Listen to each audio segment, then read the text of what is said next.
gente, tudo bom com vocês? Meu nome é Aldrin de Carvalho, esse aqui é o meu canal, que é o canal do Aldrin, e hoje nós estamos aqui novamente para dar prosseguimento à nossa resenha da história da filosofia do Giovanni Reale e do Dario Antiseri. Lembrando sempre de que você pode comprar tanto esse volume verdinho aqui, assim como os outros volumes dessa coleção de 7 volumes, como também na coleção de 3 volumes, pelos links na descrição. Se você comprar através dos links na descrição, eu ganho uma comissãozinha em cima do valor que você paga. Então você acaba me ajudando e para você sai a mesma coisa do que se você comprasse normalmente pela Amazon. Mas, caso você não queira comprar o livro, o que você deveria querer fazer, você pode também apoiar o canal de outras formas. Você pode, através dos links aí embaixo, você pode fazer uma doação pelo Pix, cuja chave está aí embaixo. Assim como você também pode fazer doações pelos super chats da hora da live, durante a live, as lives, toda sexta-feira está tendo Sexta Patrística aqui no canal. E também vocês podem, através do Apoia-se, talvez o apoio financeiro mais importante, mais significativo, que é por onde você pode apoiar mensalmente o canal com o valor que você quiser a partir de R$2. Então qualquer contribuiçãozinha já ajuda pra caramba. E na medida em que você passa a ser um apoiador do Apoia-se, você passa a fazer parte do grupo de pessoas incríveis composto pelo Nivaldo, pelo Pedro Barbosa, pelo Pedro Henrique e pelo Matheus Reis. E também por mais 2 outras pessoas que, ao que tudo indica, não querem ser mencionadas aqui, porque tem o status do apoio como privado. Mas enfim, você tem todas essas formas de ajudar o canal financeiramente, além, obviamente, de divulgar o vídeo e, enfim, e divulgar o canal. E, bom, gente, hoje a gente segue falando de Santo Agostinho. No vídeo passado, a gente falou sobre o problema do mal, e hoje a gente vai falar sobre algo que tem muito a ver com o problema do mal. Então eu gostaria de recomendar aqui que vocês assistam ao último vídeo antes de entrar nesse. Eu acredito que seja compreensível sem o último vídeo, mas de qualquer forma é sempre bom, Santo Agostinho nunca é demais, não é mesmo? Bom, então a gente vai para a parte aqui da história da filosofia, dessa sessão de Santo Agostinho, em que Reale fala sobre a vontade, a liberdade e a graça. Então, são esses 3 elementos da filosofia de Santo Agostinho que estão intimamente relacionados com a questão do mal. Na medida em que o mal está relacionado a uma vontade, como a gente já falou no último vídeo, e, bom, isso tem a ver com questões de liberdade e tem a ver com o papel da graça na salvação dos homens. Dado que Santo Agostinho é cristão, então essa é uma coisa que deve ser levada em conta também, e que ele vai explorar bastante nas suas obras. Mas enfim, antes da gente entrar no conteúdo propriamente dito deste vídeo, eu gostaria de recomendar a vocês que querem se aprofundar mais em Santo Agostinho e em outros autores da patrística, que se inscrevam no canal e também no canal do Marcelo, do Resenha Forense, que nós fazemos toda sexta-feira uma Sexta Patrística, que é onde nós resenhamos aqueles volumes verdinhos da Paulus. Já estamos no 4º volume, Irineu de Lyon. Vamos capítulo a capítulo, discutindo, analisando e comentando o texto. E daqui a pouco a gente chega a Santo Agostinho. No final de 2021, se Deus quiser, já estaremos entrando em Santo Agostinho, no volume 7 da coleção patrística. Salvo engano, com a obra A Trindade. E aí depois vem o livre-arbítrio, e aí vem comentário a Salmos, e enfim, vai ser incrível, vai ser muito legal. E fica feito o convite aí, então, para caso algum de vocês queiram se aprofundar em algum desses autores. Mas então, finalmente, como eu ia dizendo, o Reale ele fala nesse momento aqui então sobre a vontade, a liberdade e a graça e a articulação entre essas 3 coisas. Eu particularmente achava que ele ia falar um pouco mais disso, ele não falou tanto assim. Então, evidentemente, por ser uma história da filosofia, é óbvio que muitas noções estão muito resumidas, mas enfim, eu achei que ele fosse falar mais, particularmente, tá?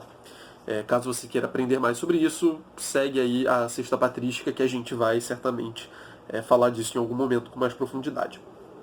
Bom, vamos ao que o Reale diz então. Já assinamos ao papel que a vontade desempenha em Agostinho. Aliás, há tempo os estudiosos destacaram que foi exatamente com Agostinho que a vontade se impôs à reflexão filosófica, subvertendo a antropologia dos gregos e superando definitivamente o antigo intelectualismo moral, seus pressupostos e seus corolários.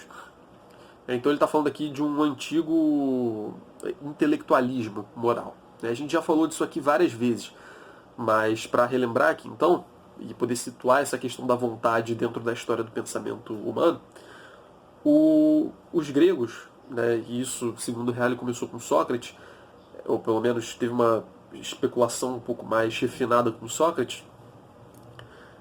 Os gregos tinham uma concepção, os filósofos gregos tinham a concepção de que você conhecer o bem, né, de você saber o que é bom, ter uma posse intelectual do bem, digamos assim, isso já era suficiente para você fazer o bem. Uma pessoa boa é aquela que conhece o bem, porque aquele que conhece o bem vai lá e vai fazer o bem. E aí tem todo um paradoxo, né? Tem todo um raciocínio acerca disso, porque é claro, você poderia falar, uma pessoa faz algo mal, ok, só que vamos lá, se ela fez algo que ela sabe que é mal, por que ela fez? Se ela fez, é porque ela estava convencida de que aquilo era bom e foi lá e fez daquele jeito. Porque ela achou que era bom, achou que fosse bom, achou que era melhor. E ela foi lá e fez precisamente porque ela teve primeiro essa apreensão intelectual do bem e foi lá e fez. Então é uma coisa quase que automática, né? Você identifica o bem e faz o bem. Porque se você identificar outra coisa como bem, você vai fazer aquela outra coisa e não aquela que você está fazendo. E aí, é claro, é possível a gente errar nesse processo. Só que o erro, dentro dessa concepção antiga, o erro seria mais um erro intelectual, né? Um erro de cálculo, como o Reale várias vezes coloca aqui, de identificar o que de fato é o bem e o que de fato é o mal. Então, se eu faço algo errado, na verdade é porque eu desconhecia que aquilo era errado. Aquilo me pareceu bom e eu fiz porque para mim aquilo era bom. Só que talvez depois eu olhe e falasse, caraca, pô, não era bom. E beleza, seria mais ou menos isso. Então o erro, né, na ação, o fazer o mal, se daria através de uma incapacidade de aprender aquilo que é bom, né, de perceber numa situação o que é bom. Porque se percebesse de fato aquilo que era bom, teria-se feito o que parecia melhor. Então você vai sempre fazer o que lhe parece bom, e quando você fizer o mal, na verdade é porque você achou que você mesmo já tinha atingido aquele bem. Né? Você achou que aquilo ali era o bom, e não aquela outra coisa que era boa de fato. Então o erro ele sempre está nesse ponto de vista do intelecto. Né? Um erro moral é antes um erro do intelecto. Né? Esse erro moral ele se dá na medida em que o intelecto erra na apreensão do que é bom. Né? Então, subjetivamente falando, digamos assim, o homem está sempre fazendo o bem. Ou pelo menos fazendo o que ele acha que é o bem. E se ele faz o mal, na verdade é porque ele fez o mal que tinha uma aparência de bem e aí ele se confundiu. Né? Mas, digamos assim, a intenção, vamos colocar nesses termos, a intenção era sempre boa. Né? A vontade, entre aspas, era sempre boa. E eu digo vontade, entre aspas, porque esse conceito de vontade não existia na Grécia e no idioma grego. Acho que também tem algumas complicações para traduzir esse tipo de coisa. Parece que a língua latina ela traz esse conceito de voluntas, que não tinha no grego um correspondente muito preciso. E pelo menos é o que o Reale já comentou aqui outras vezes, e ele vai dizer até inclusive que Santo Agostinho traz essa questão da vontade, né, nesse contexto, precisamente por causa da formação latina que ele teve. Então, por mais que ele seja africano, ele teve a formação latina na oratória, na retórica, enfim. E, bom, por causa disso, ele formou esse imaginário latino. E aí ele pôde especular nessa direção com muito mais tranquilidade. E a gente já falou, inclusive, nos vídeos introdutórios a esse segundo volume do Reale aqui, que isso é uma noção que acaba vindo com o cristianismo. Né, que, enfim, a questão do pecado, né, você pode muito bem pecar fazendo você pode muito bem saber o que é bom e acabar fazendo o mal. Isso é uma noção que começa a vir com o cristianismo e que Santo Agostinho explora de uma maneira muito mais profunda, né, muito mais refinada, como eu falei no começo. Então Santo Agostinho, né, a gente já vai ver, ele faz uma separação, né, ele cria essa instância da vontade, por assim dizer, e faz uma especulação acerca dela. Né? Então, quando o Santo Agostinho chega no cenário e coloca a sua filosofia, ele está se contrapondo, de maneira geral, a essa reflexão que vinha dos gregos. Né? Essa concepção que o Reale chama aqui de um intelectualismo moral. Então, você Uma vez que você sabe o que é o bem, você automaticamente faz esse bem. Senão você não estaria fazendo. Você estaria fazendo outra coisa que te parecesse melhor. Você faz algo exatamente porque aquilo para você parece bom. E ele fala aqui que a atormentada vida interior de Santo Agostinho e sua formação espiritual, realizada inteiramente na cultura latina, como eu acabei de dizer, que dava a voluntas um relevo desconhecido para os gregos, permitiram-lhe entender a mensagem bíblica precisamente em sentido voluntarista, entre aspas, fora dos esquemas intelectualistas do mundo grego. E aí ele cita Santo Agostinho aqui numa passagem que a gente já comentou outras vezes. De resto, Agostinho foi o primeiro escritor a nos apresentar os conflitos da vontade em termos precisos. E aí Santo Agostinho fala, né? Era eu que queria e eu que não queria. Era exatamente eu que nem queria plenamente, nem rejeitava plenamente. Por isso lutava comigo mesmo e dilacerava-me a mim mesmo. Então, Santo Agostinho, quando ele está falando de si mesmo, né, nesse tom autobiográfico que ele tem, nesse tom bem pessoal que ele traz, ele fala dos conflitos que ele sentia dentro do interior dele. E todo mundo já deve ter passado por uma experiência desse tipo. Né? Principalmente as pessoas aí que têm religião. Como ele fala aqui, né? Parece que tem um lado seu que quer agradar a Deus e tem um lado seu que não quer agradar a Deus. Um lado seu que é pecar e outro que quer agradar a Deus. E você parece que quer e não quer ao mesmo tempo duas coisas diferentes. Né? Então, existe um conflito de vontade. Né? Existe essa coisa que está para além do que eu sei que é bom.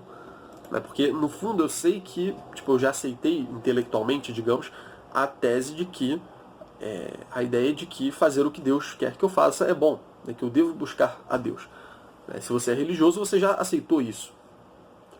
Só que é aquilo, né? Todo mundo, um monte de gente pode ser religiosa, mas nem todo mundo é santo, né? Nem todo mundo age 100% de acordo com o que a religião está prescrevendo. E isso em âmbitos seculares da vida também. Né? Você, sei lá, alguém que faça dieta, por exemplo, você sabe que aquela dieta é boa para você sabe que aquilo vale a pena, você sabe que aquilo ali é bom em todos os sentidos. Mas você, enfim, diante de de um bolo gostoso que alguém na sua casa fez, ou algum amigo seu fez, enfim, ou de algum aniversário ao qual você vá, enfim, diante de um bolo muito bonito, que tem uma aparência muito gostosa, você vai ficar com vontade de comer e talvez você coma, mesmo sabendo que aquilo é errado. Então parece que tem alguma coisa sua que te inclina a fazer aquilo e tem uma coisa sua também que te fala para não fazer aquilo. E existe esse conflito que, em termos do intelecto, fica muito difícil de explicar. Porque, como o Reale já salientou aqui várias vezes, a concepção antiga seria de que você reconhece o bem e, uma vez o bem reconhecido, de uma maneira certa ou errada, você vai lá e age de acordo com aquilo que você identificou como sendo bom. Independente de ser bom ou não, o que importa é que se apresentou como bom para você, você foi lá e fez. Do contrário, você não teria feito. Então, essa é uma explicação que faz muito sentido, parece muito coesa, e a princípio não tem muito por que a gente renegar. Só que a gente vê na nossa experiência, e Santo Agostinho ele expressa isso com muita sinceridade, ele coloca que existe esse conflito e que parece que essas categorias essa forma de explicar o agir moral não faz muito sentido, porque eu tenho a consciência do que é bom, mas eu não estou fazendo o que é bom. Eu sei que seguir a Bíblia, a igreja, os mandamentos é o correto, é o bom. Só que eu vou lá e tem algo em mim que simplesmente fala, não, você quer outra coisa. Sabe? Você quer se entregar a um determinado prazer que está fora ali da linha do que você deveria fazer. Então é uma experiência que é muito comum. Esse é o tal do problema da acrasia, de que a gente já falou por aqui antes, que é um tipo de fraqueza de vontade, nesse sentido de que você está ali realmente querendo fazer algo que você não quer fazer, mas você quer ou não quer? Como é que você explica isso? E sem o conceito de vontade, fica muito complicado de se explicar isso, dado que os gregos entendiam como um único movimento, saber o bem e fazer o bem, saber o bem e fazer o bem, como eu já estou explicando. Então, sem o conceito de vontade aí como intermediário entre o que o intelecto identifica como bom e a ação propriamente dita, e o realizar aquele bem e o buscar aquele bem, parece que fica impossível de resolver esse problema, de situar essa experiência que a gente tem dentro de um quadro teórico, né, dentro de uma especulação filosófica. Então, beleza. E aí como é que ele resolve esse antigo paradoxo socrático, como o Reale fala aqui? E aí já começa a entrar na questão da liberdade. A liberdade, diz o Reale aqui, é própria da vontade e não da razão, no sentido em que entendiam os gregos. Então, o conceito de liberdade ele se aplica à instância da vontade, né, que Santo Agostinho insere ali. Não a da razão. Né? Razão aqui entendida como os gregos entendiam. E assim se resolve o antigo paradoxo socrático de que é impossível conhecer o bem e fazer o mal. Porque a razão pode conhecer o bem e a vontade pode rejeitá-lo. Porque, embora pertencendo ao espírito humano, a vontade é uma faculdade diferente da razão, tendo uma autonomia própria em relação à razão, embora seja a ela ligada. E ele segue, né? A razão conhece e a vontade escolhe, podendo escolher até o irracional, ou seja, aquilo que não está em conformidade com a razão. Então, uma vez que você cria essa instância da vontade separada dessa instância da razão, você consegue entender que elas podem, de certa forma, divergir. Que você tem, por um lado, a razão que te fala, olha, isso aqui é bom, que conhece o que é bom, e você tem, por outro lado, a vontade que vai escolher o que é bom. E, claro, essas duas coisas você tem de tentar concatená-las. Mas, uma vez que são duas coisas distintas, elas podem operar de maneira diferente, de maneira contrária até e contraditória. Tanto que ele coloca aqui, né, a vontade é uma faculdade diferente da razão, tendo uma autonomia própria em relação a ela, embora seja a ela ligada. Então, existe sim essa diferença entre razão e vontade, entre intelecto e vontade, só que elas ainda assim estão relacionadas. Né? Isso é evidente. Né? É óbvio que quando você percebe algo como bom, você fica com alguma vontade de fazer. Só que aí que tá, né? São operações distintas. Então, inserida essa categoria da vontade, passa a ser possível a gente deixar essa questão mais clara, né? A gente fazer outros aprofundamentos depois disso. E aí ele fala aqui que então a razão conhece, a vontade escolhe, podendo escolher até o irracional, ou seja, aquilo que não está em conformidade com a reta razão. E, desse modo, se explica a possibilidade da aversio a Deo e da conversio a criatura, ad creatura, né? Ou seja, e aqui ele remete a um conceito que a gente viu no último vídeo, né, sobre o problema do mal. Ele fala que o mal moral, né, que é o pecado, ele surge de uma má vontade, né, de uma vontade errada. Né, não uma vontade como a gente está acostumado a conceber, né, tipo uma preguiça de fazer alguma coisa, mas uma vontade errada. Né, e aí essa aversão a Deus e conversão à criatura seria aquele raciocínio da hierarquia dos bens, né, de que a gente já falou. Né? Na realidade, as coisas são todas boas. O problema é quando você inverte a ordem dessas coisas boas. Você coloca no topo da hierarquia dos bens aquilo que deveria estar abaixo, e você coloca abaixo aquilo que deveria estar no topo. Então, você, enquanto cristão, o que você deve fazer é buscar a Deus. Né? Deus é o fim último do homem, vamos colocar assim, né? É o bem supremo. E uma vez que Deus é o bem supremo, seus esforços devem estar concatenados para alcançar Deus, né? Para tender a Deus, para buscar Deus, né? Já que Ele é o bem. A tua vontade deve estar nessa direção. E aí, no meio do caminho, você pode desfrutar dos outros bens enquanto meios, né? Enquanto bens inferiores, e que possuem a sua dignidade sob a dignidade de Deus. Deus tem essa nobreza muito maior. E essas coisas têm uma nobreza, uma dignidade, uma nobreza menor. Então você... Bom, abriu uma porta aqui no meio da gravação. Mas, enfim. Então, o problema é quando você inverte coisas que são mais boas, né, que são melhores, e coloca abaixo das coisas que são menos boas, né, piores. E assim você inverte a hierarquia. Né? Então, no fundo, o mal para o Santo Agostinho, o mal moral, é uma conversão à criatura e uma aversão a Deus. Em vez de você estar indo para Deus e, enfim, passando pelos bens intermediários ali, você, na verdade, pega um bem intermediário, como dinheiro, prazer, enfim, qualquer coisa do tipo, e coloca acima do próprio Deus. né, invertendo essa hierarquia, gerando um mal, né, que, como a gente já viu, não é algo que tem uma substância própria, mas é precisamente esse mau arranjo, né, das coisas numa hierarquia de preferências. Né? Então a vontade, o mal se dá quando a vontade ela é direcionada para um bem, é direcionada primariamente a um bem terreno, né, a um bem limitado, a um bem menor, menos bom, e acaba se afastando de Deus, né? Acaba não indo em direção a Deus primariamente. Deus fica em segundo plano e outra coisa com menos dignidade, menos nobreza, fica em primeiro plano. Então essa é a aversão a Deus e a conversão à criatura. É por isso que isso é possível. Porque por mais que a gente entenda, né, que Deus é o sumo bem, é aquele bem maior de todos que deve ser buscado, a vontade, né, a gente faz isso com a inteligência. Mas a vontade, ela pode dizer outra coisa.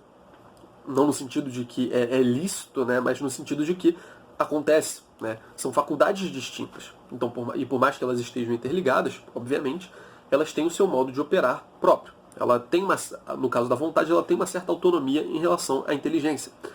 Então, nesse sentido, passa a ser possível você entender Deus, você ver Deus como algo essencialmente bom, sumamente bom, e, ao mesmo tempo, você rejeitar Deus no momento da vontade. Né? Você fazer coisas que não são de acordo com o que a tua inteligência está dizendo. E aí ele puxa dessa questão da liberdade para falar do pecado original. Ele fala o seguinte: o pecado original foi um pecado de soberba, sendo o primeiro desvio da vontade. Então o pecado original foi esse primeiro desvio da vontade. Como a gente já viu, o mal é exatamente um desvio da vontade. Né? Na verdade, a vontade está indo para um lado, sendo que deveria ir para o outro. Né? Nesse esquema da hierarquia dos bens e tudo mais. Então o pecado original foi o primeiro desses desvios. Parece que, então, antes do pecado original, né, Adão e Eva, eles viviam com a razão sempre em conformidade com a vontade. Aliás, o contrário, né? A vontade sempre em conformidade com a razão, as duas pensando e fazendo a mesma coisa. Né? Talvez a gente poderia, né, aplicar essa concepção socrática a Adão e Eva. Né? Pelo menos na prática acontecia desse jeito. Né? Eles identificavam algo como bom e faziam aquele bem, quase que automaticamente. Né? Por mais que eles tivessem, sim, inteligência e vontade, tanto que houve essa ocasião de pecado, um belo dia. Por um pecado de soberba, como ele fala aqui. E ele diz: o arbítrio da vontade é verdadeiramente livre em sentido pleno quando não faz o mal. Então só existe uma liberdade verdadeira para as nossas escolhas para o nosso livre-arbítrio, né, quando o nosso livre-arbítrio não tende ao mal, ele não faz o mal. E ele fala aqui que essa é precisamente a sua condição natural. Assim ele foi dado ao homem originalmente. Então o livre-arbítrio do homem, o livre-arbítrio foi dado de Deus ao homem, foi dado por Deus ao homem dessa maneira, puro, límpido, limpo, sem nada, sem nada que desviasse a vontade dele. Então, na medida em que a vontade dos pais, né, de Adão e Eva foi desviada, acaba que, né, rolou o pecado original. Foi exatamente nesse momento. Mas o arbítrio deles no começo era plenamente livre, como ele coloca aqui. Né? E Deus deu ao homem o livre-arbítrio. Né? Isso de fato. Mas depois do pecado original, a vontade se corrompeu e se enfraqueceu, tornando-se necessitada da graça divina. Então a vontade, né, uma vez que ela pecou pela primeira vez, ela enfraqueceu, né? Ficou fraca, ela perdeu aquela limpeza, né? Aquela força que ela tinha antes. Ela se tornou algo mais fraco, mais decadente. E por causa disso, né, por causa dessa vontade decadente que a gente tem, né, por causa do livre-arbítrio decadente que a gente precisa, então, da graça divina. Né? Aí entra a questão da graça. Né? Ela vai ser necessária para a salvação dos homens, né, para os homens retomarem uma dignidade, na medida em que a vontade já não tem mais aquela pureza original. O livre-arbítrio ele não é daquele jeito como ele era em Adão e Eva. Ele decaiu. E agora Nós, por nós mesmos, não conseguimos ser perfeitos, né, agir de acordo com o que deve ser feito absolutamente, sem o influxo ali da graça de Deus. Consequentemente, o homem não pode ser autárquico em sua vida moral. Ele necessita de tal ajuda divina. Portanto, quando o homem procura viver retamente, valendo-se unicamente de suas próprias forças, sem a ajuda da graça divina libertadora, então ele é vencido pelo pecado. Liberta-se do mal com o poder de crer na graça que o salva e com a livre escolha dessa graça. Então, ele fala várias coisas aqui. Então, por causa dessa decadência do pecado original, dessa fraqueza de vontade, dessa má vontade, como o Reale colocou aqui antes, apesar de ser um jeito meio estranho de falar, como eu já disse, o homem, por causa disso, o homem ele precisa de algo a mais para poder se salvar. Né? E se ele ficar dependente das suas próprias forças para tentar ser alguma coisa, né? Para tentar reger a sua vida moral e tentar recuperar sua dignidade e tentar ser alguma coisa para Deus, vamos dizer assim, né? Para poder se salvar, ele não vai conseguir. Não vai conseguir exatamente porque a vontade dele é fraca. Ele eventualmente vai escolher as coisas erradas, né? Mesmo que a inteligência dele capte a todo momento as melhores coisas.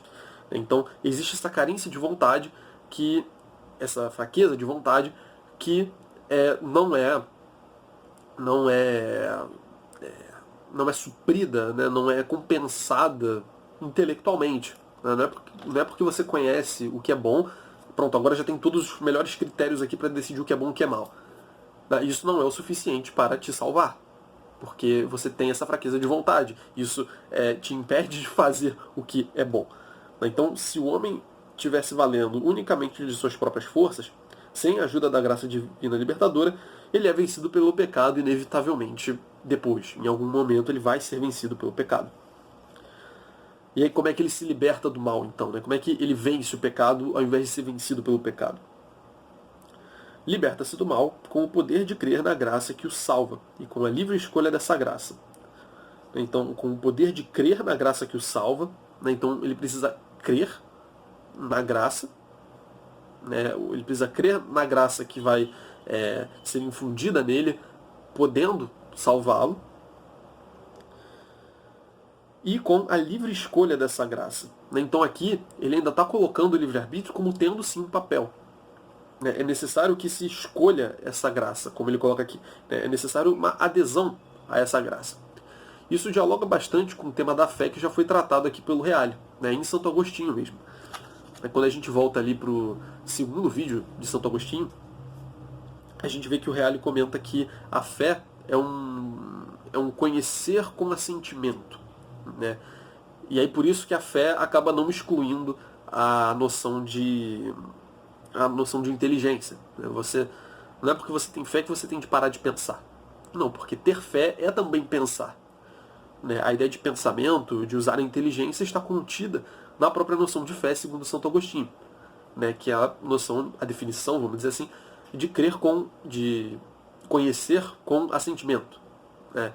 De inteligir com assentimento. Pensar com assentimento. Mas aí que tá, né? Tem essa questão do assentimento aí também. Então, para você ter fé, você precisa de um assentimento. Você precisa de um ato de vontade ali. Né? Você precisa querer. Então ele fala, né, com a livre escolha dessa graça. Então você precisa escolher essa graça, ter fé nessa graça, depositar a sua fé nela, e aí que ela pode te salvar. Então percebam que ele não anula o livre-arbítrio aqui, mas ele mostra que ele precisa ser complementado por alguma outra coisa.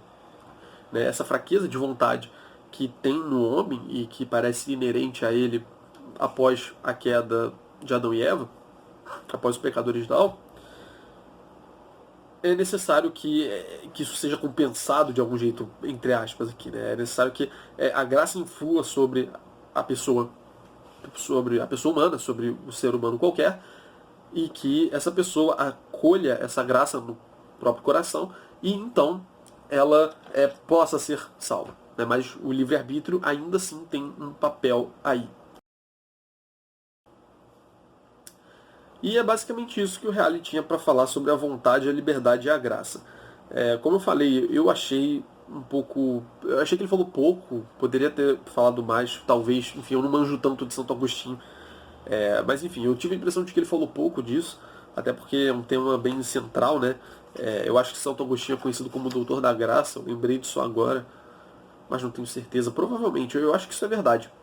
Enfim, então, bom, achei que esse tema fosse ser um pouco melhor desenvolvido, ele fica meia página falando disso.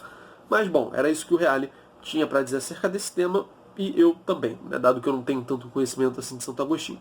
Mas como eu falei no começo, você pode, através da cesta patrística, aprofundar os seus conhecimentos de Santo Agostinho. Né? Eu não sei quais são os volumes de Santo Agostinho correspondentes à Graça 1 e Graça 2, né, que são as obras dele sobre a graça. Não sei quais são os volumes da patrística, mas certamente em alguma hora a gente vai chegar a isso e a gente vai ler sobre isso sim. A gente com certeza vai ler sobre isso. E vai poder fazer esse aprofundamento. Então não me crucifiquem, tá? Eu sei que isso aqui é um tema que é bem profundo e tal. Aqui, enfim, foi uma explicação bem mais superficial.